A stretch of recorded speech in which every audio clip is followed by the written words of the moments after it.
Assalamualaikum warahmatullahi wabarakatuh. Kami akan mempresentasikan tugas kelompok hukum cyber pertemuan keempat yang beranggotakan saya, Novaldo Milanspo, Saya Ridho Rahman. Dan saya Sergio William.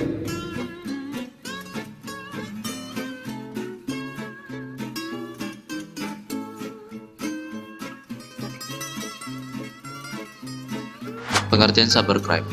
Cybercrime atau kejahatan dunia maya adalah istilah yang mengacu pada aktivitas kejahatan dengan komputer atau jaringan komputer sebagai alat, sasaran, dan tempat terjadinya kejahatan.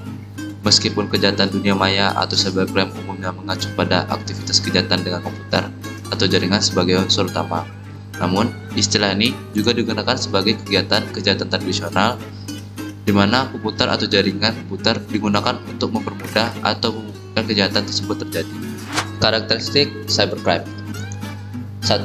Bersifat global dan sering kali dilakukan secara transnasional atau melintas batas negara sehingga sulit untuk dideteksi menentukan hukum yang berlaku. Kedua, tidak menimbulkan kekacauan yang mudah terlihat.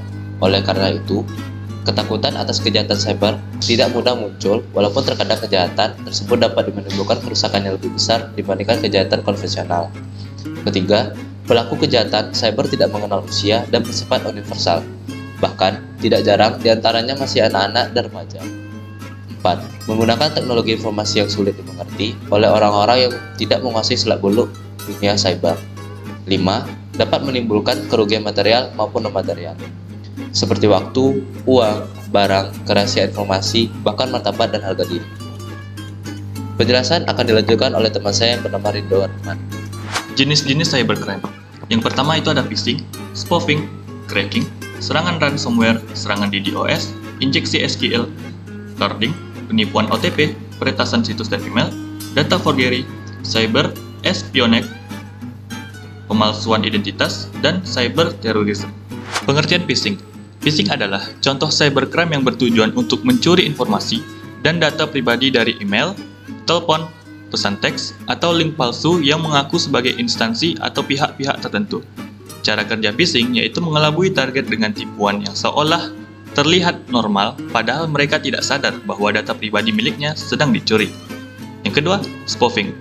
Spoofing adalah penyamaran informasi seakan-akan berperan sebagai pihak berwenang, seperti dari bank atau pemerintah untuk tujuan kejahatan cyber. Ketiga, cracking.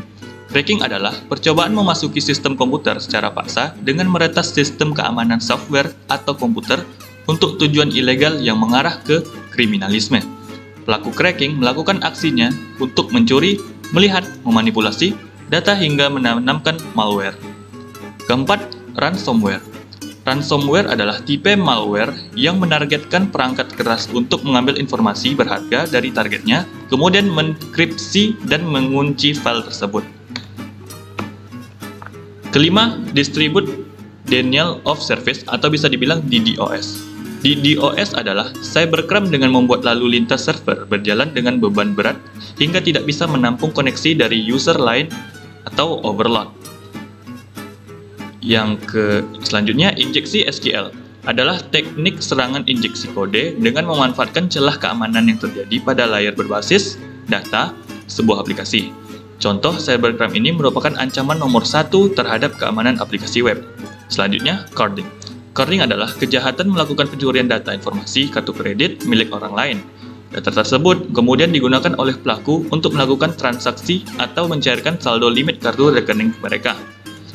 Selanjutnya, OTP atau bisa disebut one time password adalah kode yang bersifat sementara sebagai password sekali pakai untuk melakukan proses verifikasi di aplikasi smartphone. Selanjutnya, peretasan situs dan email adalah kejahatan siber yang paling populer. Ini dilakukan dengan meretas sebuah situs atau email korban serta mengubah tampilannya. Ya, tanda yang bisa kamu lihat bila sebuah website diretas adalah tampilannya yang mendadak berubah. Misalnya halaman situs yang tidak biasanya, muncul iklan yang tidak jelas, bahkan data situs bisa dicuri tanpa disadari.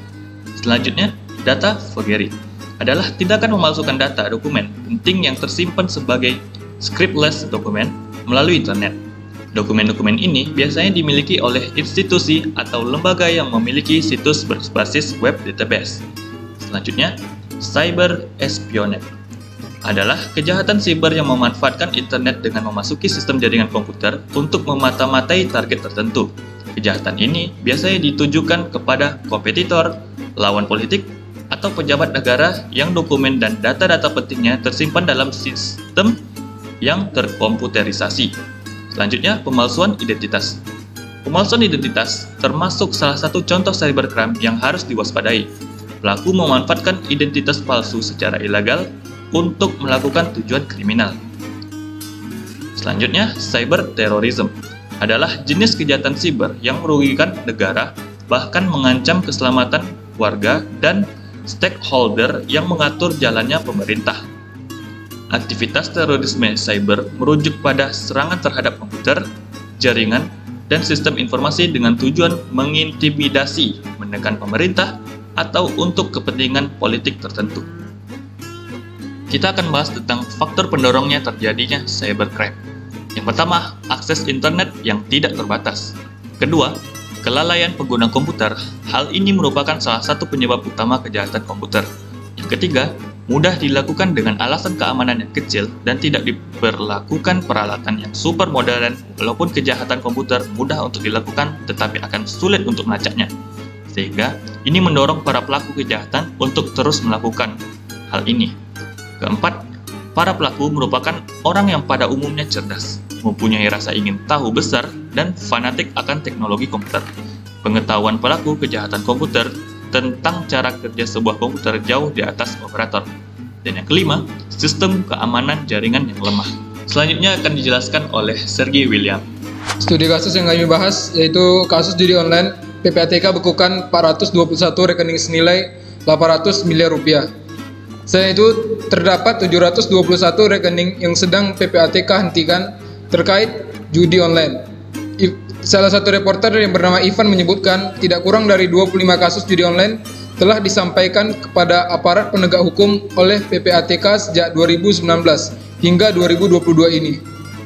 Dari pantauan PPATK, aliran dana yang teridentifikasi judi online mengalir ke berbagai negara di kawasan Asia Tenggara, sepertinya Thailand, Kamboja, Filipina.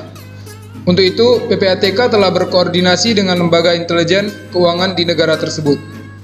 Pelaku judi online sangat piawai dalam menghilangkan jejak melalui kemajuan teknologi.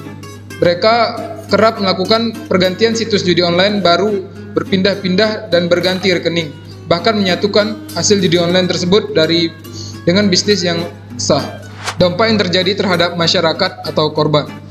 Dari dampak kecanduan terhadap situs judi online tersebut yang mengakibatkan pemain dapat mengalami krisis ekonomi, introvert, kesehatan mental, dan dampak negatif lainnya. Salah satu dampaknya yaitu krisis ekonomi yang dialami oleh pemain atau si pengguna situs judi online. Hal ini dikarenakan pemain yang sering menggunakan uang pendapatannya sehingga uangnya dihabiskan hanya untuk bermain situs judi online. Hukum yang mengatur tentang perjudian online. Khusus untuk kegiatan perjudian online, Pasal 27 ayat 2 KUHP, Pasal 45 ayat 2 UU ITE mengancam pihak yang secara sengaja mendistribusikan atau membuat dapat diaksesnya judi online dengan pidana penjara paling lama 6 tahun dan denda paling banyak sekitar 1 miliar rupiah. Pasal 303 bis KUHP turut mengancam para pemain judi online dengan pidana penjara paling lama 4 tahun atau denda pidana paling banyak 10 juta rupiah. Pasal selanjutnya dari 303 ayat 1 KUHP diancam dengan pidana penjara paling lama 10 tahun atau pidana denda paling banyak 25 juta rupiah. Sekian dari hasil presentasi yang kami jelaskan. Mohon maaf apabila ada kesalahan atau kekurangan dalam presentasi kami. Kami akhiri dengan wassalamualaikum